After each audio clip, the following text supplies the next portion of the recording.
My name's Hannah, and if you ask me, my life's pretty standard. I've got a decent job, a husband, Mark, who's been my rock since college, and 2 kids who are the usual blend of sweet and trouble. But if there's one thing I've learned, it's that normalcy is a fragile thing, especially with a brother like Alex. Alex is 8 years younger than me, the kind of guy who never really grew up. Jobs, girlfriends, you name it, he changes them like he's flipping channels on TV.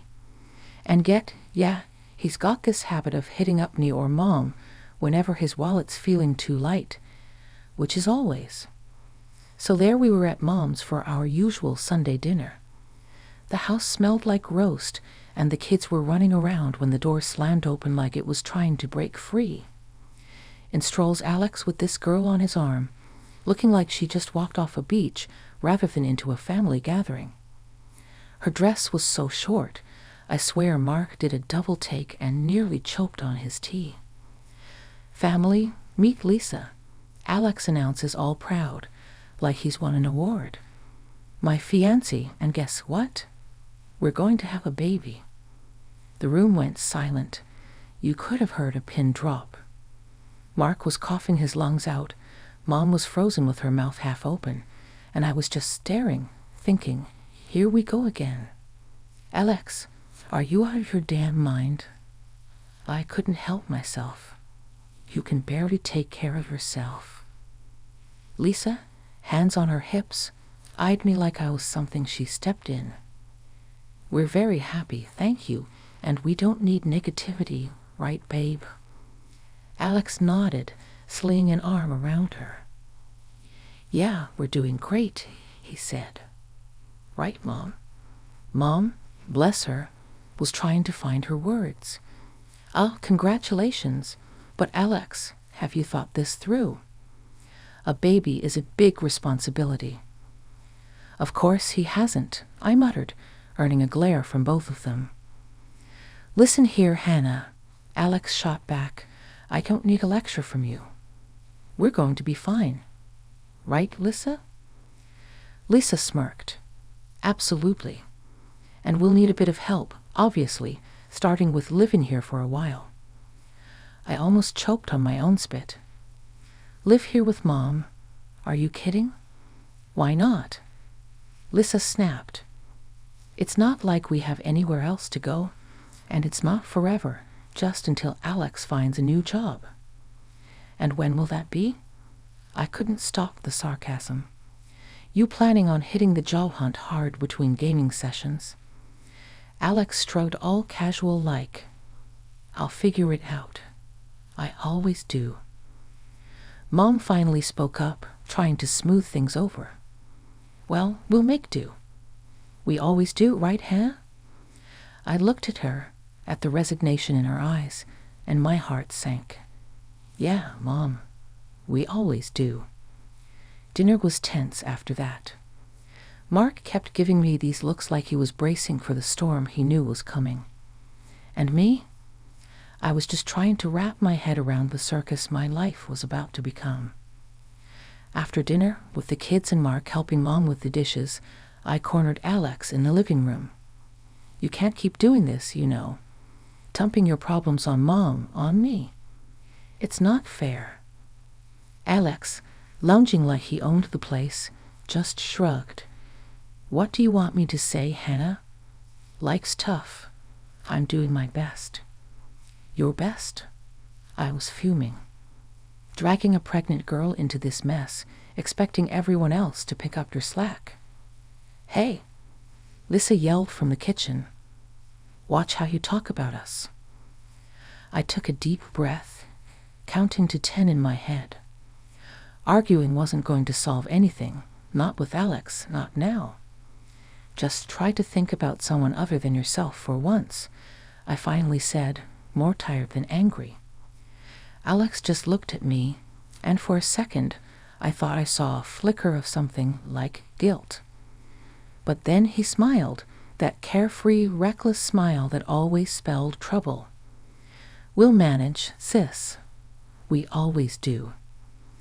As I went to help with the dishes, Leaving Alex to his illusions, I couldn't shake the feeling that we were all on the brink of something big, and not in a good way. But like Mom said, we'd make do. Because that's what families do, right? Even when they're about to be turned upside down by one of their own.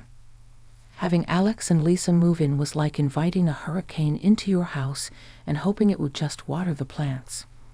From day one, the balance of our family home was thrown off. Mom tried to stay upbeat, but I could see the strain in her eyes. One morning, I dropped by to see Mom, and the scene was chaos. Dishes were piled up, laundry forgotten, and Lisa was lounging on the couch like she owned the place, scrolling through her phone. Alex was nowhere to be seen, probably asleep or pretending to be.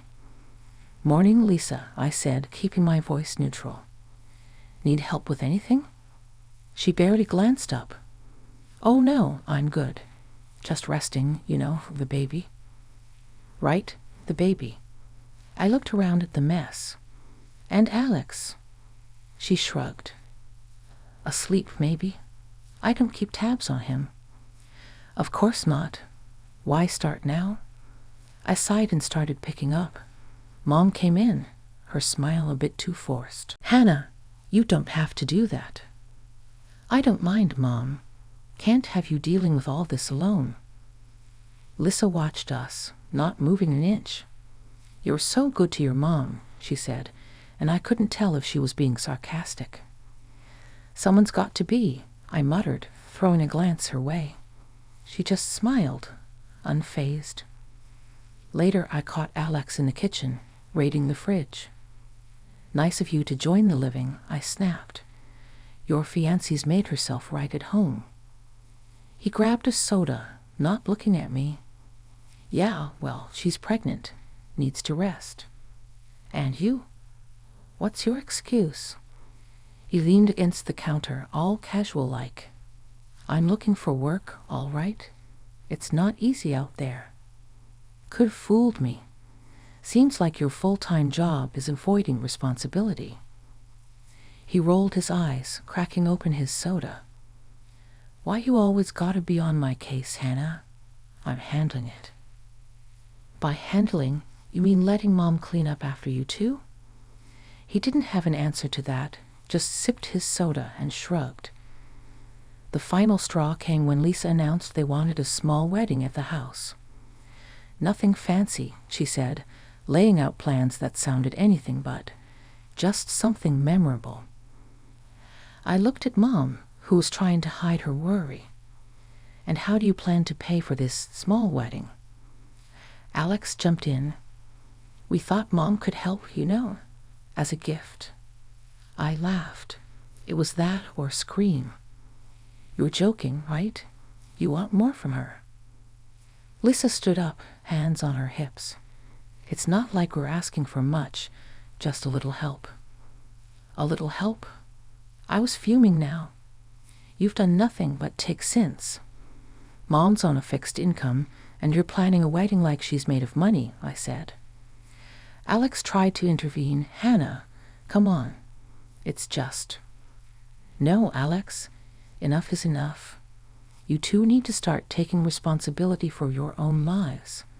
Mom's not your personal ATM." Lisa's face went stiff, and for a moment, I thought she'd yell, but she just scoffed. "Fine, we'll figure it out ourselves." "Yeah," I said. "You do that." As I walked out, I told Mom, "Don't let them bully you into paying for anything. It's time they learned the value of money." Mom nodded, but I could see the conflict in her eyes. She wanted to help Alex, but knew it wasn't helping in the long run. That night, Mark and I talked it over. "You can't keep fighting their battles, Hannah," he said, and I knew he was right. But it wasn't just about fighting battles. It was about protecting Mom from being taken advantage of. The next day, I made it clear to Alex and Lisa, "You're adults. It's time to act like it. No more handouts. You want a wedding, a life, you work for it." Their response was a mix of shock and anger. but I stood firm. This was the wake-up call they needed, whether they appreciated it or not. The addition of a new family member should have been a joyous occasion, and in a way it was. Lisa gave birth to a beautiful boy, a bundle of joy that brought a rare smile to everyone's faces, especially Mom's. She was over the moon, completely taken with her new grandson. But the joy was a double-edged sword. It was Mom, not Alex or Lisa, who ended up doing most of the caring for the little one. Watching her juggle her grandson alongside everything else was both heartwarming and heartbreaking. Alex and Lisa's approach to parenting was, let's just say, hands off. While Mom cooed and cuddled the baby, Alex was glued to his computer screen, and Lisa was out more often than not, treating them all like her personal playground. The contrast couldn't have been starker. Life at Mom's had spiraled into a daily soap opera, minus the scripted resolution at the end of each episode. On one of my visits, I caught Mom poring over a pile of receipts that could easily be mistaken for a novel, with expenses that made my eyes water. Designer outfits, jewelry, luxury items that screamed extravagance from miles away. And there was Alex, ensconced in his virtual world, oblivious to the real one crumbling around him. His newborn son was a background to his gaming adventures. Alex, isn't it about time you hit pause and maybe, I don't know, looked for a job? My attempt at lightheartedness did nothing to pierce his focus. He grunted something unintelligible, not once tearing his gaze from the screen. Working on it, he mumbled, the same old song and dance. And Lisa, I gestured to the mountain of receipts. This isn't exactly helping. She shrugged, a gesture that conveyed a universe of indifference. I rounded on Mom. How can you just sit by and watch them drain you like this? Mom sighed, a sound so heavy it seemed to carry the weight of the world. It's only money, Hannah. I can't lose my grandson over it. That's when Lisa waltzed in, arms laden with shopping bags, a triumphant grin plastered across her face. Nothing like a little retail therapy, she announced, dropping her spoils on the table as if she returned from a successful hunt. Therapy? More like grand larceny, I muttered. Mom can't keep this up, Lisa. Her eyes narrowed to slits, her voice cold and sharp as ice. Perhaps we should just leave, then. Let's see how often Mom gets to see her grandson after that. The threat hung in the air, a toxic cloud that threatened to choke us all. I looked to Mom for a sign of outrage, but she met my gaze with a resigned shake of her head, a silent plea to drop it. Later, in the sanctuary of the kitchen, I tried again. You can't let them use you like this, Mom. It's not right. She continued her tea ritual, a calming contrast to the storm brewing in my chest. I know, dear, but what choice do I have? That's my grandson. There has to be a line, Mom. They're walking all over you. She handed me a cup of tea, her eyes locking onto mine with an intensity one rarely saw. I'll handle it, Hannah. Trust me, I've got this under control. Control? The word tasted bitter. Seems more like they're controlling you. She patted my hand, a gesture meant to soothe. Just trust me, dear? As I left, the image of Alex lost in another world, while Lisa admired her latest shiny trinket gnawed at me. Mom might think she had a handle on things, but from where I stood, it looked like we were all being dragged down by their weight. The trouble started when Mom got sick. Out of nowhere, one day she was fine. The next she was rushed to the hospital with what turned out to be a serious condition. I was there in a heartbeat, barely had time to grab my purse before I was out the door. The hospital became my second home, sitting by her bed, holding her hand, and praying she pull through. I called Alex, tried to get through to him and Lisa. Mom's sick. She's in the hospital. You need to come now. but all I got back were excuses. "We're a bit tied up right now, Hannah. You know how it is," Alex would say, or Lisa would chime in with, "We've got plans already. Can't just drop everything." Plans. Right. Their social calendar was apparently more important than their sick mother lying in a hospital bed. I couldn't believe it, couldn't understand how they could just carry on with their lives, partying and living it up while Mom was fighting for hers. I was running on fumes between my job, the kids, and now this, but I didn't have the luxury of being tied up or having plans. Mom needed me, so that's where I was every day, hoping for some improvement, for her to wake up and tell me everything would be okay. 2 months of this hell, and then just as suddenly as she fell ill, she was gone. I was there, holding her hand, telling her I loved her, that I'd look after everything, not to worry. And where were Alex and Lisa? Out, living their life without a care in the world, not even bothering to see if Mom or their son, for that matter, needed them. The funeral was a blur of faces, condolences, and the overwhelming feeling of loss. But Lisa, in her barely there black dress, managed to stand out, drawing disapproving looks and whispers from everyone. Alex was just as detached, showing no sign of grief, almost as if he was relieved it was all over. The day after, I went to Mom's house, needing to feel her presence, but I was met with Lisa's sneering face. "Looking for something, Hannah," she mocked, blocking the doorway. "I need to get some of Mom's things," I said, trying to keep my voice steady. "Oh, I think you're mistaken. This is our house now." "You have no business here," she replied, smirking. Alex came up behind her, a smug look on his face. "Yeah, Hannah. Mom changed her will. Everything's ours now. Maybe you should have spent less time at the hospital and more time securing your inheritance." I was speechless, anger and disbelief swirling inside me. "You can't be serious. Mom wouldn't do that." He shrugged, enjoying every moment of my distress. "Believe what you want, but you're not welcome here." Lisa laughed, enjoying the spectacle. "Guess you should have been nicer to us, huh?" Their cruelty hit me hard, but I wasn't about to show them how much. "We'll see what the notary says about this," I managed to say, my voice cold. "Good luck with that," Alex called out as I walked away, their laughter echoing behind me. A week after the whole funeral drama, we all ended up in the notary's office, a place I never thought I'd be, fighting a family battle. The air was thick with tension. You could cut it with a knife. Alex and Lisa were smirking like they had already won the lottery, but I had a card up my sleeve they didn't see coming. The notary cleared his throat, and the room went dead silent. "The will Mr. Alex Kramer has been referring to," he began, eyeing my brother, "is not the final will.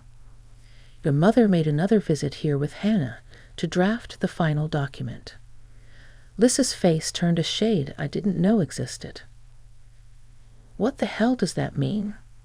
She spat, her voice like venom. "It means," I said, my voice steady, "that Mom knew better. She left the house to me, not you." The notary nodded. "Indeed, the house goes to Hannah." Alex jumped up, his face red. She wouldn't do that." Lisa was on her feet too, screaming insults at me that would make a sailor blush. The notary raised his hand, calling for silence. "There's more. If it's found that there was any pressure applied to change the will, legal actions could be taken." Alex, still fuming, shot back, "I'm her son too. I deserve half of everything." The notary, unfazed, pulled out another document. "Your mother anticipated such a claim. Hence, she divided her money into 2 equal parts. However," he paused, looking directly at Alex, "she deducted from your share all the money you and your wife have received during your marriage." You could hear a pin drop. How much is left, then? Alex's voice was barely a whisper. $10,000, the notary replied. Lissa's scream could probably be heard a mile away. 10,000? That's it? I couldn't help but feel a mix of sadness and relief. Mom had seen through their greed. Seems like Mom knew what she was doing, I said, more to myself than anyone else. Alex and Lisa were in shock, their dreams of easy money shattered in an instant. The notary suggested they leave before things got uglier, and they did, but not before throwing a few more choice words my way. After the showdown at the notary, things escalated quickly. Alex and his wife, Lisa, were set on clinging to Mom's house like they owned the place. It was a mess, a proper circus show, until it got so heated that I had no choice but to call the cops. Never thought I'd see the day when I'd have to drag the police into family drama, but there we were. When they finally left under the watchful eyes of the police, the air in the house felt different, heavier somehow. Mark and I started the grim task of taking inventory, noting the gaps where things used to be. It was clear as day they'd been selling off Mom's things. My heart sank. How could they? I was livid, ready to drag them through the courts. I can't believe this, Mark. They've stolen from us, from Mom. We should sue them for everything they've got left. Mark, ever the voice of reason, put a hand on my shoulder. Hannah, I know you're angry, and you have every right to be. But think about it. Maybe, just maybe, they'll use that money for something good, for the kid. His words hit me harder than I expected. It was a slim hope, clinging to the idea that maybe, just maybe, they'd finally start acting like responsible adults for their child's sake. It didn't make what they did right, but it gave me a sliver of hope that maybe the cycle would break with their son. Deep down, I knew Mark was right. Pursuing them legally would just drag us all through more mud, and for what? The chance at a few dollars and more heartache.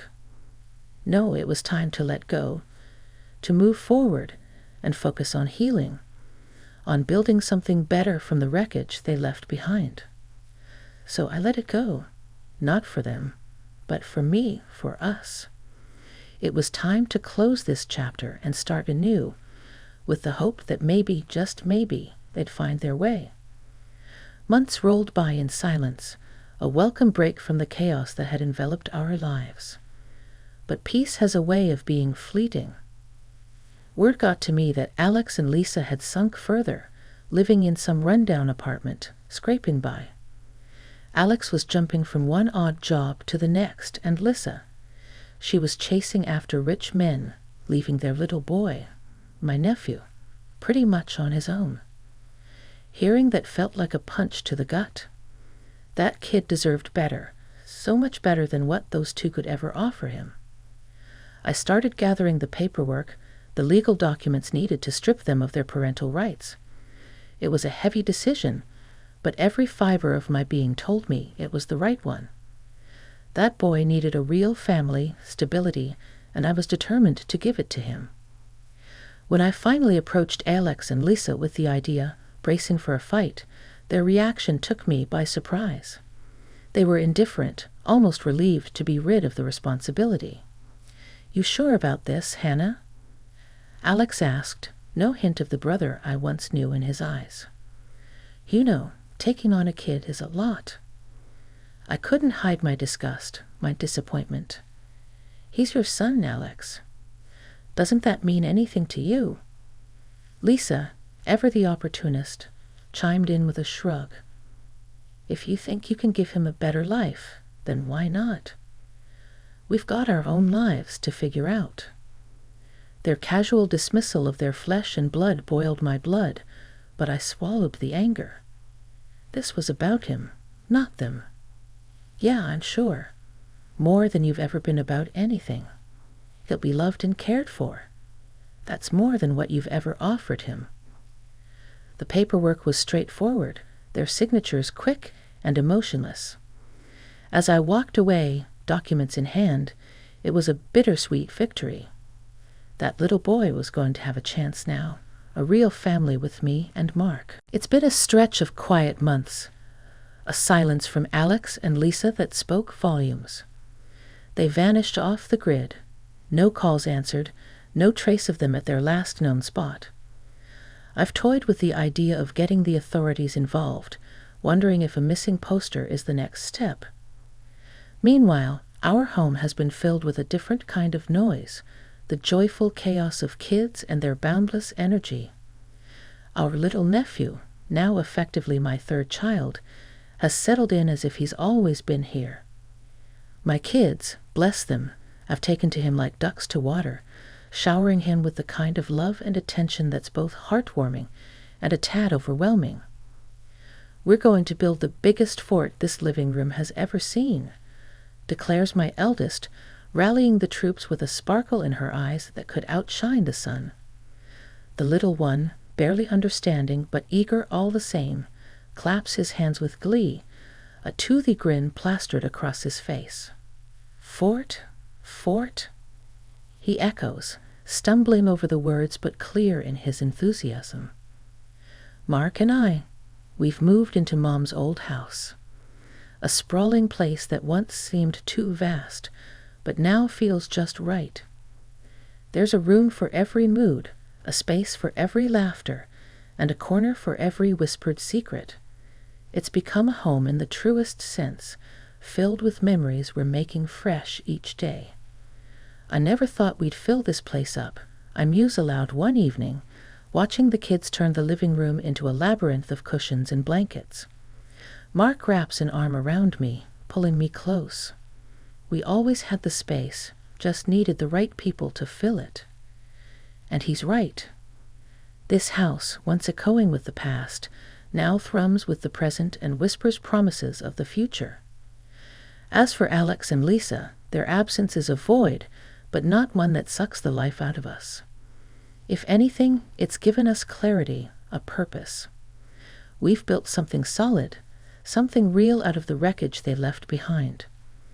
We've turned a page, started a new chapter, and in this story, we're all exactly where we're meant to be. Sess.